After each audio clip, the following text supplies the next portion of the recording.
Thank you to Blackology Coffee Company for sponsoring this video. Take 10% off your next order at Blackology Coffee Company by using the link in the description, www.blackologycoffeecompany.com/Angela. Hey everybody, my name is Angela. I'm your host and producer here at Honey and Hustle, and today I'm joined all the way from Charlotte by Joshua Sims Sr. He has a brand with his wife called Family Life Brands, and they are growing and expanding so rapidly, so I'm so glad that he took a moment to speak with me while he had a little bit of downtime just about his family legacy and journey as an entrepreneur, and also just his opinion on different things that are happening within the entrepreneurial space and how young people are getting engaged and wanting to learn more about how to diversify their income and things of that nature. So if you're watching this, if you're listening to this, it's probably going to sound like two old friends, just two cousins kicking it at the cookout. And I'm glad that it sounds like that. I'm glad that, people feel comfortable talking with me about a lot of different things that aren't always easy to dive into and things that we probably just don't talk about very, very often with friends and with colleagues. So thank you guys so much for watching, and let's get into this episode.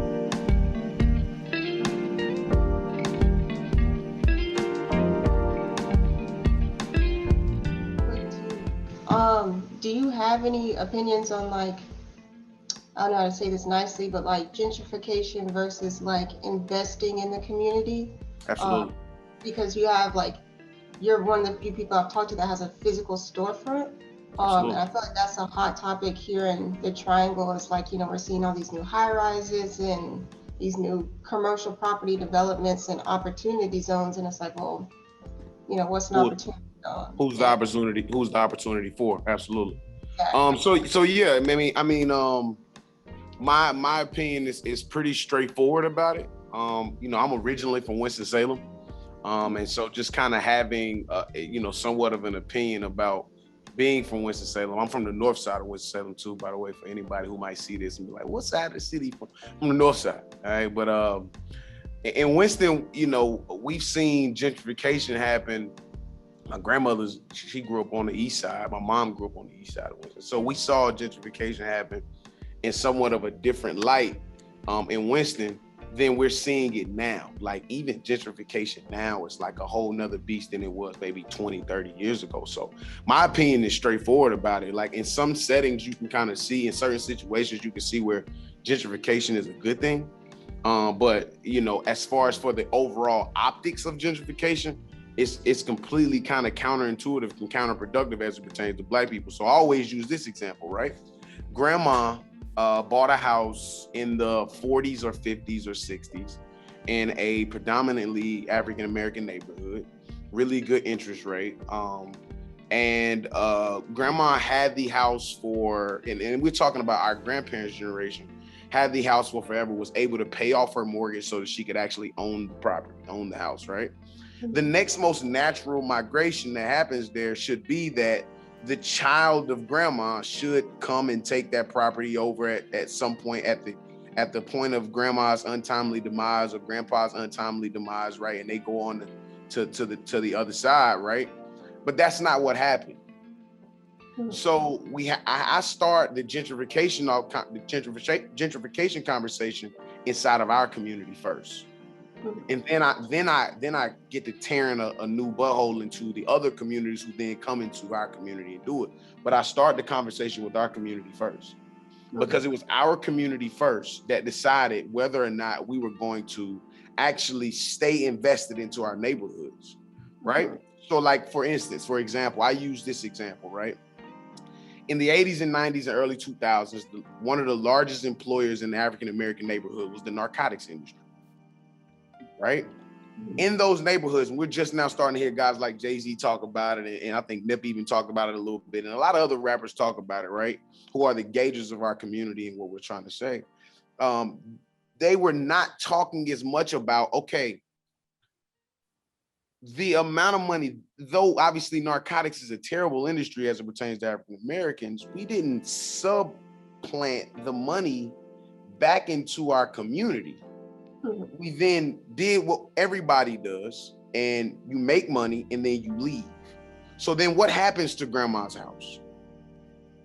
Because if grandma's house stays in that neighborhood long enough, eventually the property around it stays low enough to where new families from other communities are going to find the properties around grandma's house desirable. And then when they find grandma's house, the houses around grandma's house desirable, they go in, they spend X amount of dollars in it, and then they spend money making the house look nice. The property value in grandma's neighborhood goes up, and though grandma doesn't have a mortgage, grandma still has to pay taxes. Grandma's tax payment is based off of how much grandma makes in her retirement. It's a really interesting game. So as it pertains to the conversation, what happens is there's a really, really big generational gap in between our generation and our grandparents' generation. My grandfather's my best friend, right? My grandfather's my best friend. He lives in Wilson, and him and my grandma stayed in Wilson for well over 40, 50 years, right? Well, well over 40 years, not 50 years, but well over 40 years, right? And well, actually it will be 40, 50 years. Yeah, so they stayed in Wilson for the most part, all of that. So they had an opportunity. Obviously, when you get close to retirement, you have an opportunity to then build a house in another community.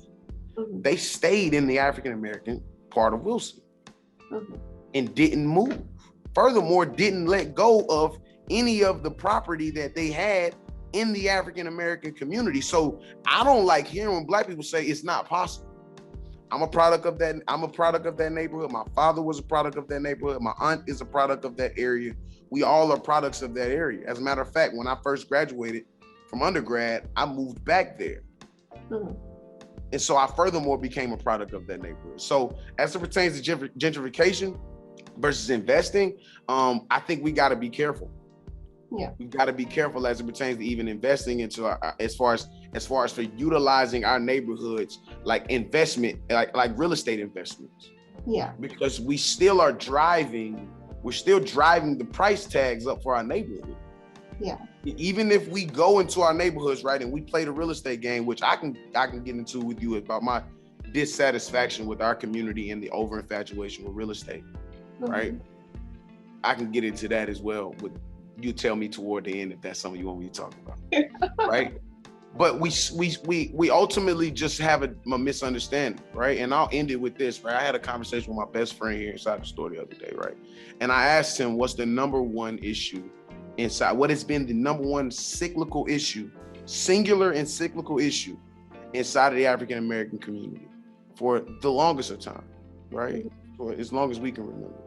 And the answer is a misunderstanding of the American version of capitalism, right? Not being a fan of it, not being obviously a supporter of it as it pertains to the opportunity that we can be able to gain from it, but a total misunderstanding of it. And so that misunderstanding leads us to be able to operate in misunderstanding. And so when you see a lot of misunderstanding, you see a large influence of over infatuation and different things. So gentrification in some settings is a good thing. Like you think about even on the east side of Winston, where there are some dilapidated buildings that otherwise kind of get treated like, I mean, they're in the heart of the east side, heart of the south side of Winston, heart of the north side of Winston. They get treated like, dilapidated buildings. So I do want to kind of see some investment put into it. So I would like there to be a version of Black, almost kind of like a Black version of gentrification, where Black people were coming in and creating sustainable businesses,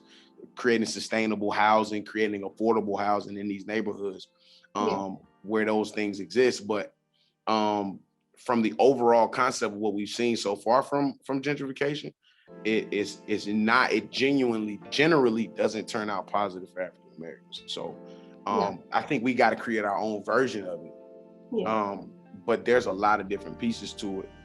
Our relationships with banks, the bank's relationships with the African American community, our understanding of how property really works, understanding that you don't actually own something unless you actually own it. So as long as you got to pay that mortgage, you better make sure you pay that mortgage.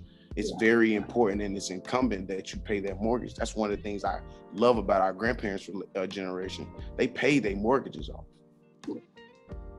Mama, daddy might have had to work 2-3 jobs, but they paid their mortgages off. So I can ramble on and on about just my pure love for for the baby boomer generation of the African American community. Like I can go on and on about it, like because I just genuinely love that generation and what they taught us. And not that I don't love our parents' generation. I think that they went about it their own way. I just think our generation has got to learn the lessons that we saw a generation ahead of us learned, and the strategies that we saw the generation ahead of them do, and then we've got to create our own kind of configuration of that. Yeah. So a couple of things. First off, like you own a company called Family Life Brands, which I guess my take of it from what I've seen is one, wanting to have a family-owned business, but also leave a family legacy of business ownership and business leadership. And so when you talk about at the beginning, we're talking about the difference between gentrification and investing in an opportunity zone and what that traditionally looks like for us. You talked about how a lot of people didn't keep family houses in the family, right? They decided not to take on these houses, even though the mortgage was paid off a lot of the time. You know what I mean? So having generational wealth, like our misunderstanding of how generational wealth is accrued, which is a lot of times through land ownership, through home ownership, because that's going to be like your biggest purchase ever.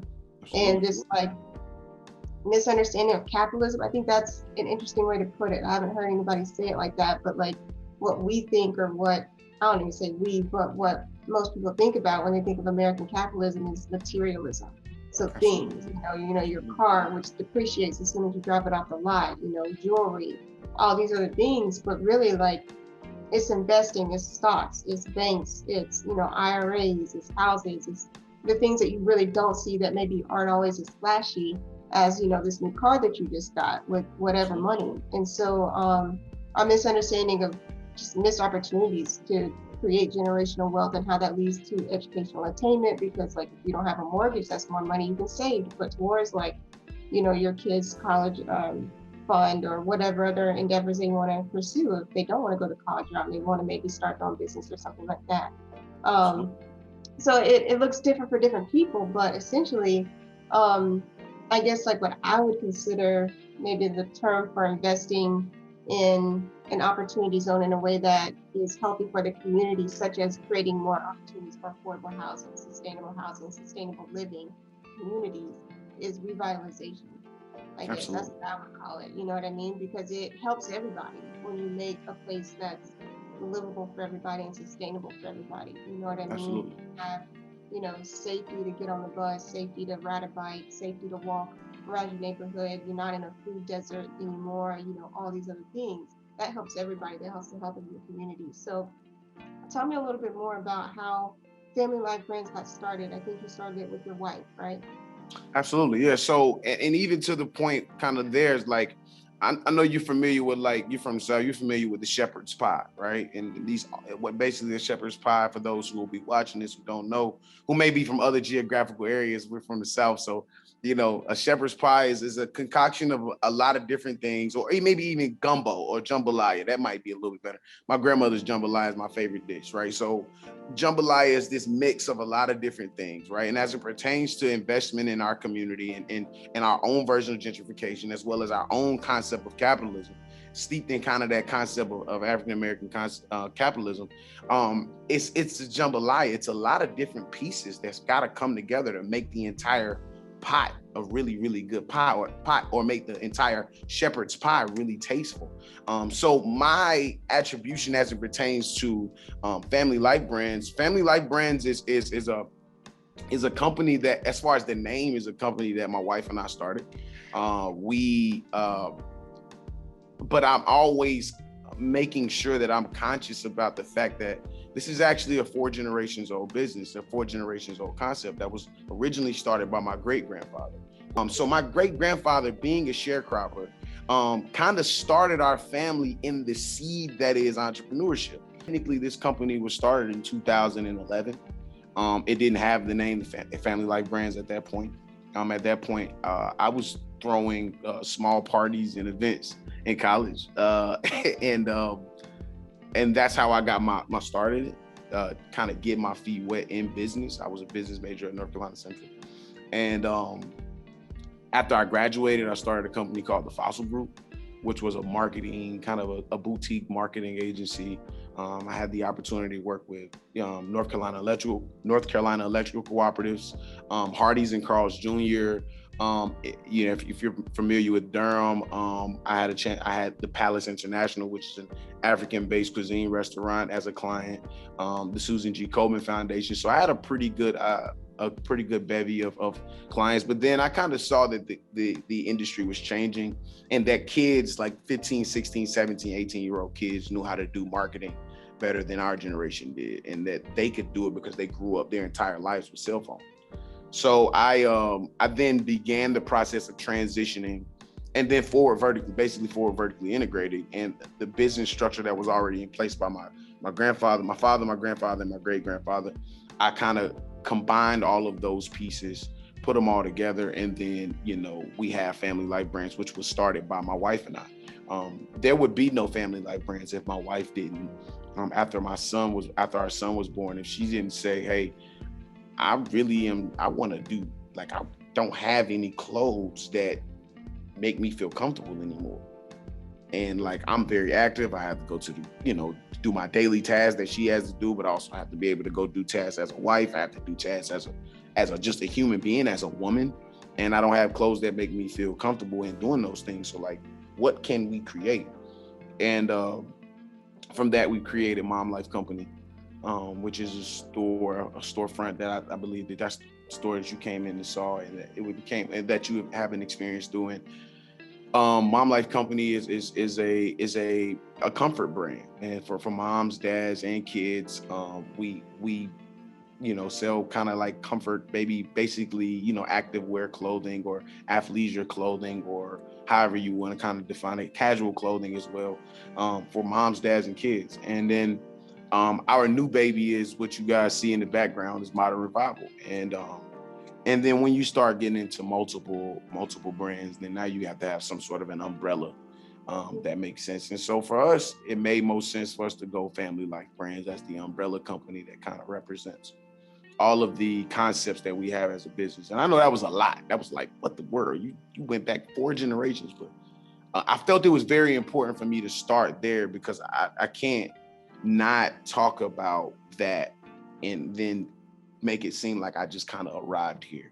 This is 4 generations of culminations of entrepreneurship that kind of grew. The spirit of entrepreneurship grew throughout those 4 generations. And thankfully, we're here today, man. You took us through 4 generations of your family that led you to where you are now with Family Life Absolutely. Brands and with the path that you're taking as an entrepreneur. And so I want to circle back around to one. It sounds like this kind of started organically, which is awesome, and which, generally is the best way, because you're thinking of how can I help my wife and people like my wife and people who are just in their family and they have a lot of things to do during the day. Like, nobody is ever just one thing. Nobody's ever just a father, just a husband, just, Absolutely. whatever. We have all these different hats, and we need to be comfortable operating and living in the world as these people. And so I wanted to talk with you about why you kind of settled on this, number one, because you could have had multiple avenues, just like, your dad and your grandfather and your great grandfather. But you settled on this, and then which is kind of where you stayed, and you're expanding now into this new storefront. So tell me a little bit about that.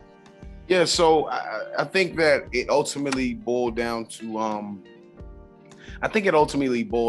like, I just, I'm a very focused person. Um, and I believe that in order for something to truly be successful in business, I have to be able to give my full attention to it. So, like the glorified version of that story is what I just told. Like, the non-glorified version of that story is that my great grandfather didn't die as an entrepreneur. Like, he didn't, by the time he got to a certain age, his entrepreneurial ventures kind of had collapsed, right? Like, and the non-glorified version of my grandfather's story is that he didn't pass away as an entrepreneur. As a matter of fact, he's still alive, but he's not an entrepreneur now. Like, he's verbally told me himself that he and my great grandfather kind of like, slid in and slid out of their way of being able to utilize, and they utilized it more as a hustle, as business owners, rather than it was as being entrepreneurs, which was a pretty serious distinction that I've been able to create. Because currently, like really in the last year and a half, a distinction of understanding the difference between a business owner and an entrepreneur, a hustler and an entrepreneur. Like those distinctions have become fairly clear to me, but those distinctions don't become any more clear to me than my father's example, because I had to be able to create this, and it's a great observation that you said that it was organic. I had to be able to be a very conscientious observer of my father's life. My father died from leukemia. And if anybody knows about leukemia, this is a white blood cell issue. Like this is something that attacks your energy levels. And the number one thing that any entrepreneur or any business owner or any hustler has to have is energy to constantly be able to get it done. But one of the lessons that he taught me when I would have a conversation with him would be, there's a difference between a hustler and an entrepreneur, son. Everybody's a hustler. Because if you get up in the morning and you go to work and you go get that check and you make sure that your family is taken care of and you provide for yourself and your family, you're a hustler. And that can transition into being a business owner, but an entrepreneur is a career. This is a 30, 40, 50-year career that you have to be dedicated to every single day. And understand that the moment you decide that this is your career, it's no longer about you. It's about everybody else. It's about your staff. You work for your staff works for you. You guys, it's a collective agreement. It's a verbal agreement. And my father died trying to do that.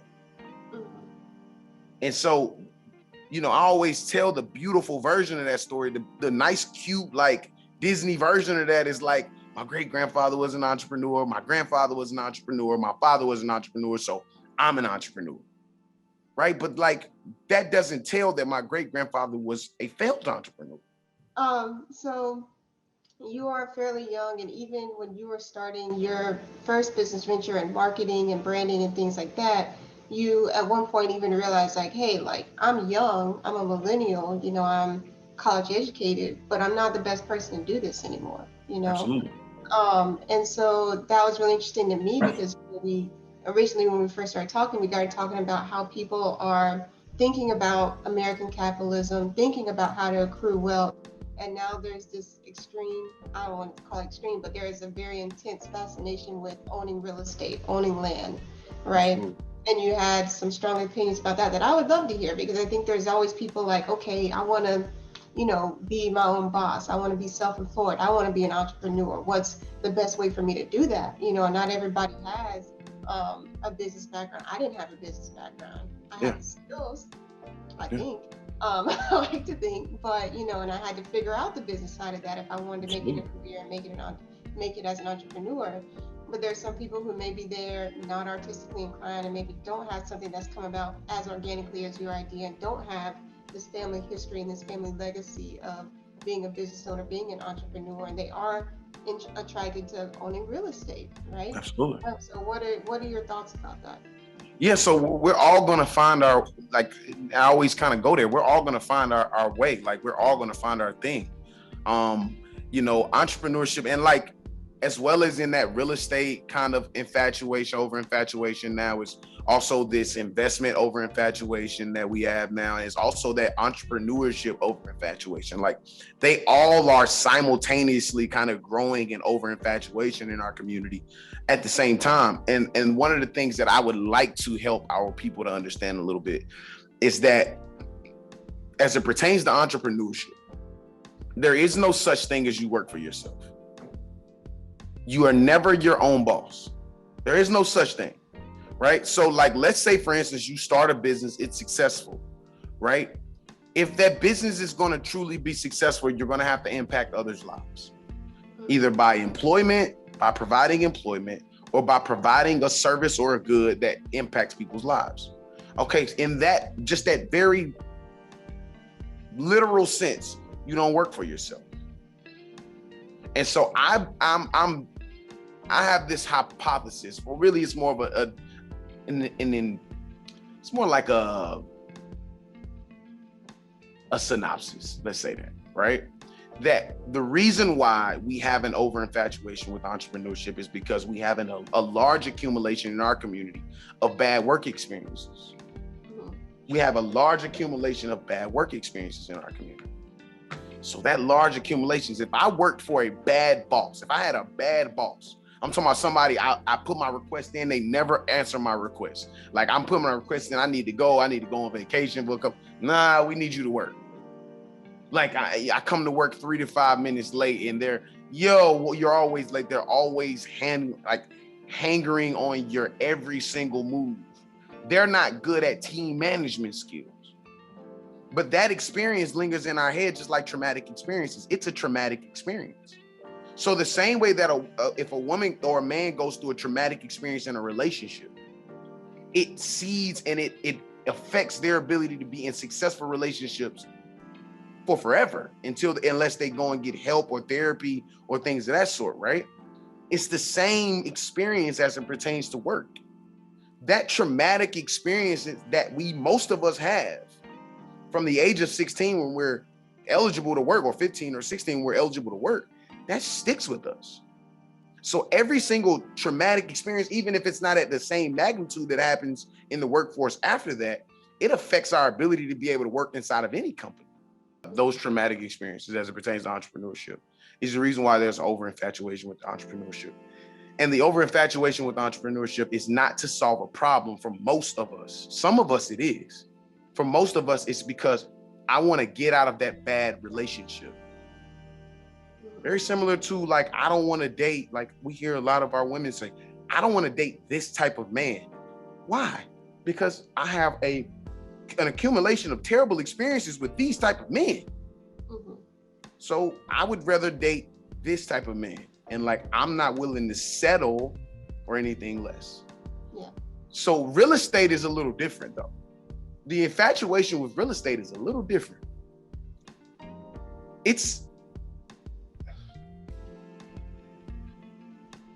I'm going to say this, and I'm just be honest and candid.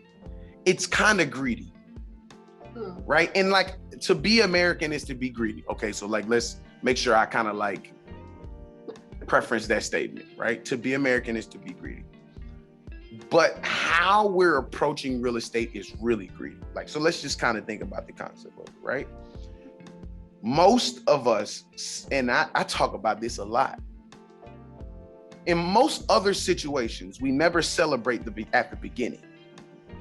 We genuinely celebrate after we've completed something, right? So there's a large infatuation with being happy about finally attaining a mortgage, right? And we don't realize we're celebrating at day one of 30 years in most situations, or 25 or 20 or 15 years, whatever your terms are, right?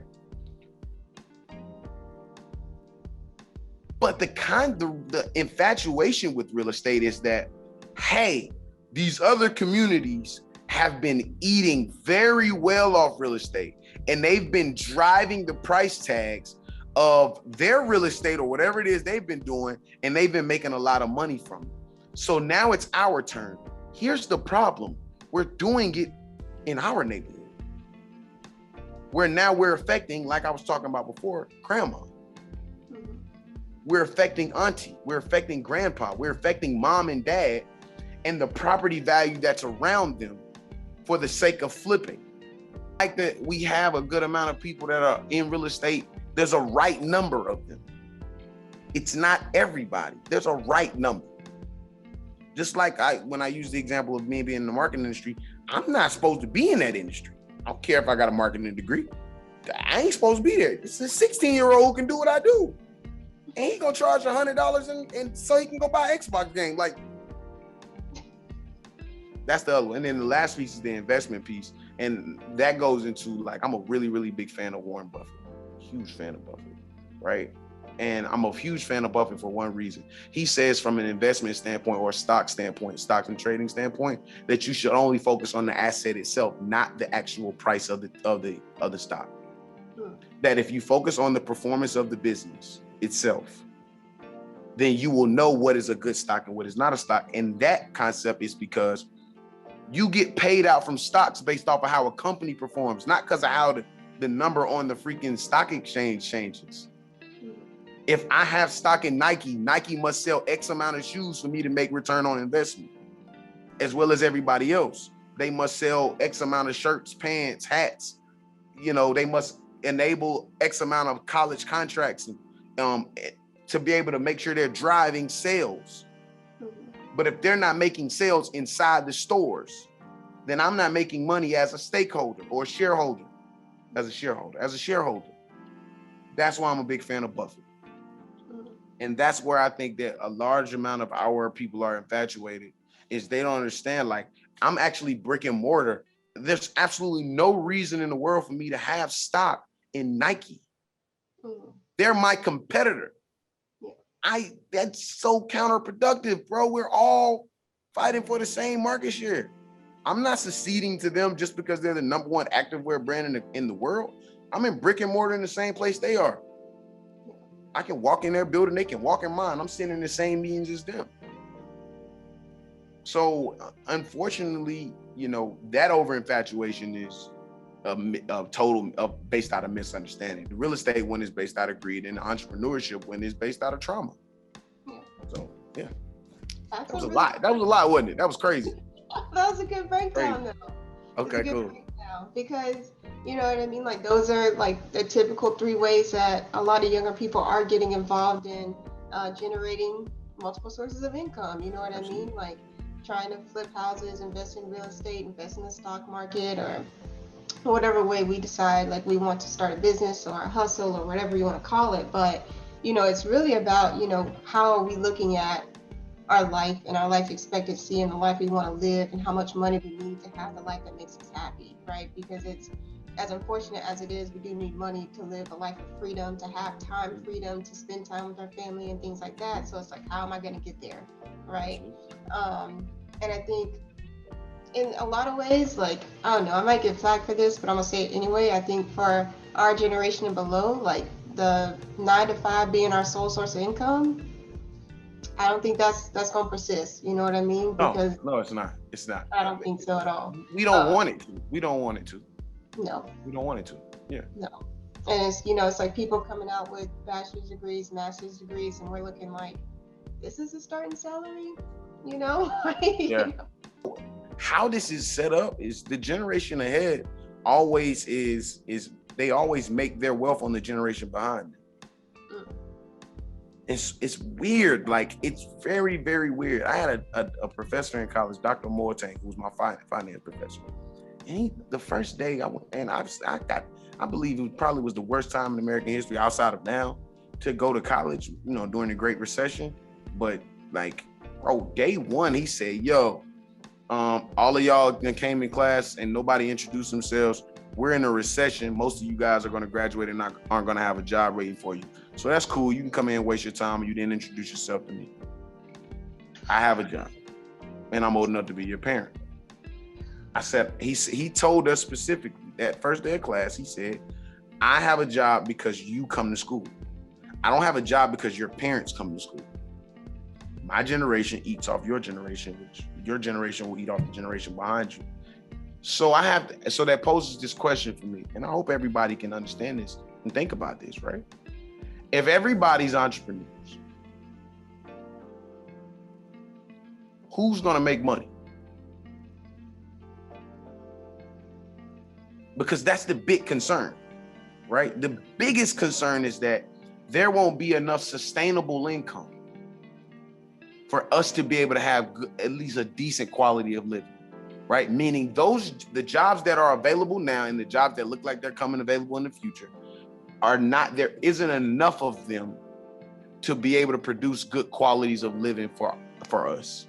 So we must go out and start businesses and start hustles and become entrepreneurs in order for that to work. But my question to you is, everybody that may hear this, if everybody goes through door A, how the freak we all gonna get out? Yeah. So an entrepreneur understands that if everybody's going through A, I must go through B. Or if everybody's going through A, B, and C, because entrepreneurship, real estate, and investing, if everybody's going through door A, B, and C, right? I must go through like door Z, like it's on the whole other side of the freaking auditorium. Nobody's even paying it any attention. And they don't even know that that's actually like It's going to be a very, very long hallway, but shoot, nobody's going to be in that parking lot over there. Mm-hmm. And so we've gotta be more conscientious. And I'm glad that this is turning more into a conversation, right? Because like, you know what I mean? Like this is like this is the type of conversation we've got to have as far as our generation of our community. We've got to have it. Like everybody cannot be an entrepreneur. Like the statistics basically say only 10% of the entire world's population are actual entrepreneurs. Right? So it's incumbent on that 10% to be able to create enough jobs for the other 90%. Yeah. The statistics also say that of that 10%, only, you know what I mean, 10% of that 10%, which becomes the 1% of the entire thing, 10% of that 1% actually are the ones that really got real money, like a whole lot of money, like the Bezos, the Buffetts, that's the 10% of the 10%. Yeah. They're the ones that really have such a really, really good amount of money. They're the 1%. Yeah. The statistics say that. Not Josh. I don't say that. I would love for everybody to be rich. Shoot, it would be very cool.